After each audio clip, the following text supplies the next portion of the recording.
बच्चों, मैं जगदीश बराच मेरे यूट्यूब चैनल पॉलिटी विद बराच के साथ आज मैं आपके साथ आपके बारे में, आपके परिवार के बारे में और शिक्षा के बारे में थोड़ी सी सामान्य सी बात करना चाहूँगा। आप अपने माँ बाप से पूछिए कि आप मुझे स्कूल क्यों भेज रहे हो। उनका उद्देश्य क्या है आपको स्कूल भेजने का। जब वो अपना उद्देश्य बताएं तो आप उनसे पूछिए आप क्यों नहीं गए। क्या मेरे दादा दादी ने आपको स्कूल भेजने की कोशिश की? तो इसके पीछे आपको बहुत से कारण मिलेंगे। हो सकता है उस समय आपके दादा दादी की परिस्थितियाँ ऐसी ना हो कि वो आपको यानी आपके माता पिता को वो स्कूल भेजने के योग्य हों। हो सकता है कि आपके दादा दादी ने कोशिश की हो भेजने की, आपके माँ बाप स्कूल में ना गए हों, पढ़ना की कोशिश ना की हो सकता है आपके दादा दादी इतने जागरूक भी ना हो कि बच्चा यदि स्कूल की मना करता है तो उसे कोशिश ना करे कि वो स्कूल में जाए। लेकिन अब परिस्थितियाँ बदल चुकी हैं। अब आपके माँ बाप खून पसीने की कमाई से मेहनत करके आपको स्कूल भेज रहे हैं, तो आप कम से कम उन्हें ये तो पूछ ही सकते हो कि आपने मुझे स्कूल क्यों भेजा। वो आपको स्कूल भेज रहे हैं आपकी ज़िंदगी को सुंदर, सरल और बढ़िया बनाने के लिए। हो सकता है एक अनपढ़ व्यक्ति पैसे ज़्यादा कमा सकता है। पढ़ाई केवल इसलिए नहीं की जाती कि बड़ा होके पैसे कमाएगा।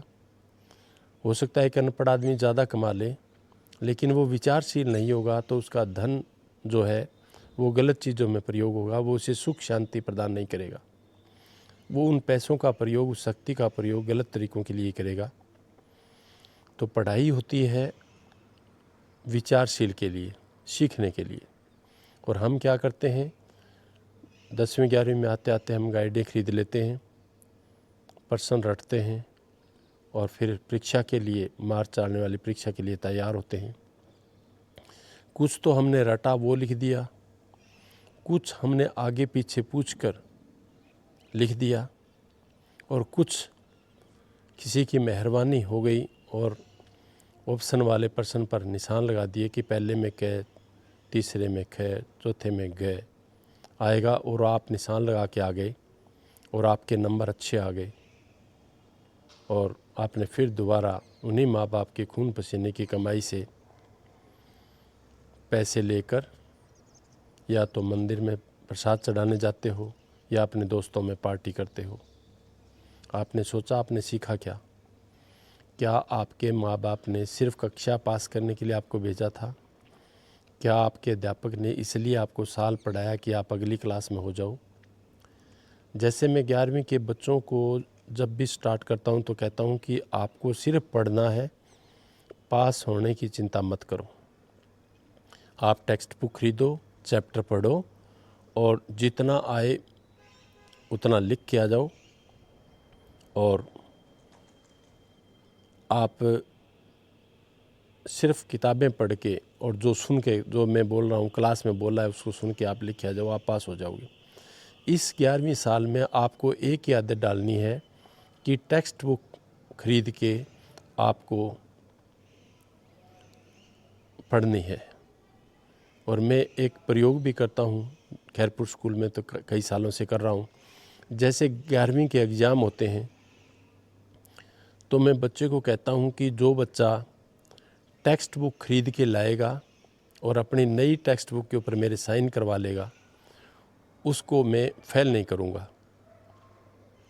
तो लगभग बच्चे हैं वो पास होने के चक्कर में, जैसे पास होने के चक्कर में रटना अच्छा हो जाता है और नकल करना भी अच्छा हो जाता है।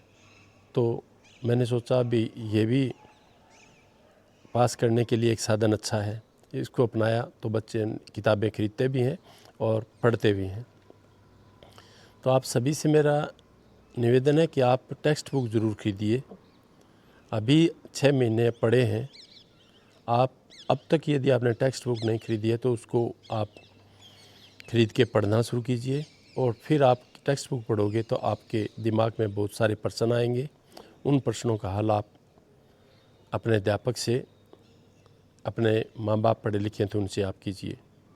आप उसके बारे में सोचिए कि मुझे क्या आता है क्या नहीं आता। जिस दिन आपको ये पता लग जाएगा कि मुझे ये नहीं आता, आप 50% सफल हो जाओगे। तो आपको सिर्फ क्लास की प्रक्रिया में, क्लास की मुझे पास करना है, इस ढांचे से पढ़ोगे तो आप कुछ नहीं सीख पाओगे। पढ़ाई सीखने का काम है। तो आप,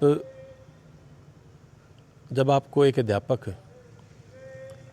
प्रश्न याद करने के लिए बोलता है तो आप घर जाके सारे उत्तर रटते हो और अगले दिन उन प्रश्नों का कक्षा में कोई जिक्र नहीं होता, सिर्फ उत्तर सुनाए जाते हैं और आप, जिसने याद नहीं किया वो मार खा के बैठ जाएगा, डांट खा के बैठ जाएगा, और याद किया वो शाबाशी लेके बैठ जाएगा। लेकिन सीखा दोनों में से किसी ने नहीं, क्योंकि याद तो प्रश्न याद करने के लिए बोला था और याद उत्तर करके आ गए। अब जब नेक्स्ट चैप्टर आएगा फिर प्रश्न बताए जाएंगे, उत्तर सुने जाएंगे, तो पहले जो आपने उत्तर याद किए थे वो भूल गए। और भूलना सीखने के रास्ते में बाधा है। आप भूलोगे तभी, तब आप रटोगे। आप किताब खोलिए, उस पाठ का नाम क्या है, उसका अर्थ आपको चाहे एक दिन लग जाए, आपने ये पूछना है, सीखना है कि इस पाठ का नाम यही क्यों रखा, और क्यों नहीं हो सकता था। मैं एक मजाक में कहता हूँ कि आदमी के नाम को छोड़कर बाकी सभी चीज़ों के नाम उसके गुण धर्म के आधार पर रखे जाते हैं।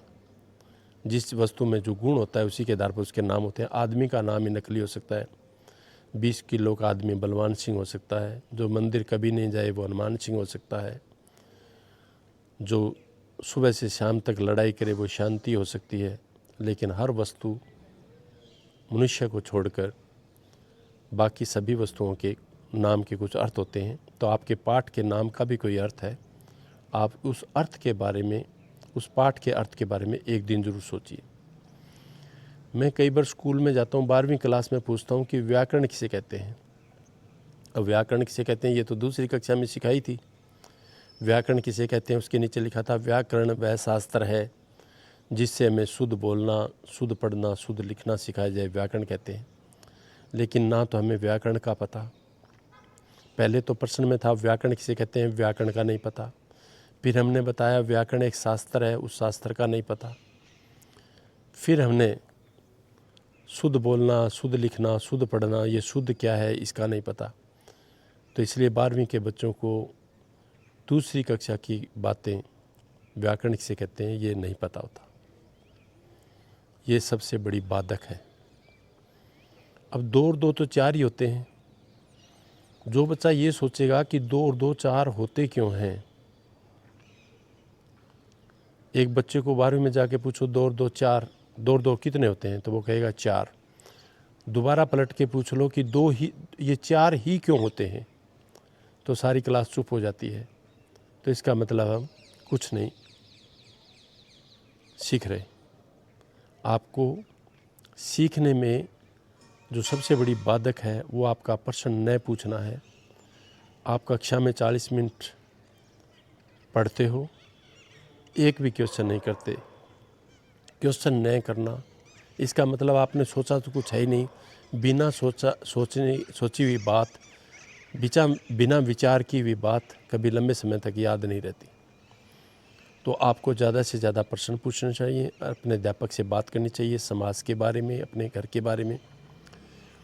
जैसे मैं अभी युवा पंचायत होने जा रही है और हम गांव में रहने वाले लोग, हमारे सामने मेंबर पंचायत और सरपंच बनते हैं और प्रश्न आता है कि सरपंच के क्या क्या कार्य हैं, पंचायत के क्या क्या कार्य हैं, पंचायत चुनी कैसे जाती है, पंचायत चुनाव में वोट कौन डालते हैं। और इन प्रश्नों को भी हम रट के याद करते हैं, रटा जाता है। और पंचायत के कार्य क्या क्या हैं, घर रटा, याद किया और परीक्षा में भी आ गया पंचायत के क्या कार्य हैं। तो 3 कार्य गाइड में लिखे थे, तीनों परीक्षा में लिख दिए, तीनों के 3 नंबर मिल गए। और विडंबना है कि 35 बच्चों की क्लास में 35 बच्चों ने याद करके लिखा, अगले पिछले की सहायता से लिखा या किसी महापुरुष के कहने से लिखा। तो वही 3 काम जो गाइड में लिखे हैं। तो हमने पंचायत जो अपने गांव में बना रखी है उसका काम क्या है? यही है कि वो एक MBD की गाइड खरीद ले और वही काम करे जो 3 MBD वालों ने, दीपक वालों ने या अनेक प्रकार की गाइड आज बाज़ार में है। हेल्प बुक और एक बुक है टेक्स्ट बुक, हेल्प बुक है गाइडें। मैं हेल्प बुक को ख़राब नहीं बताता, लेकिन उसका नाम ही जब हेल्प बुक है तो आपने इसको मेन बुक मत बनाओ। आप टेक्स्ट बुक खरीदो, पढ़ो, विचार करो, अभ्यास के प्रश्नों पर नज़र डालो, टेक्स्ट बुक में ढूंढो और फिर आपको हेल्प बुक की ज़रूरत पड़ सकती है। और वो ज़्यादा साल तक नहीं पड़ेगी, थोड़े साल के लिए, क्योंकि आपको लगेगा कि इन प्रश्नों को इस तरह ढंग से भी लिखा जा सकता है, इस तरह से बनाया जा सकता है। जैसे 12वीं कक्षा में एक जगह लिखा है कि भारत और पाकिस्तान के संबंधों के बारे में आप क्या समझते हो। तो पुरानी किताबों में सिर्फ अटल बिहारी वाजपेयी की लाहौर यात्रा, बस यात्रा, कारगिल युद्ध, संबंध थोड़े थोड़े ठीक हो रहे हैं, उच्च स्तर पर हमारी वार्ताएं चल रही हैं, यहाँ के बंद हो जाती हैं। बच्चों, इन बातों को 24 साल बीत गए, अब तक हमें ये नहीं पता कि भारत और पाकिस्तान के संबंध कैसे हैं, और संबंध भी वही हैं जो गाइडों में लिखे हैं। अभी इसी साल भारत और पाकिस्तान की लड़ाई हुई थी और भारत के पाकिस्तान के संबंधों को हम अच्छा बताएंगे तो हम कहाँ विचारशील हैं? हमने क्या पढ़ा? कुछ नहीं पढ़ा हमने। तो मेरा आपसे निवेदन है कि आप ध्यान दीजिए, आप टेक्स्ट बुक पढ़िए, बात कीजिए, ज़्यादा से ज़्यादा प्रश्न पूछिए। आप कक्षा में प्रश्नों की जितनी बौछार ज़्यादा होगी उतना ही ज्ञान बढ़ेगा। बहुत बहुत धन्यवाद। आपसे रिक्वेस्ट करूँगा कि आप मेरा polity with bras channel subscribe करें, लाइक करें और जिसके पास आप भेजना चाहें भेज दें, ताकि वो भी इस विषय की बात सुन सकें। और बहुत बहुत धन्यवाद। Thank you very much.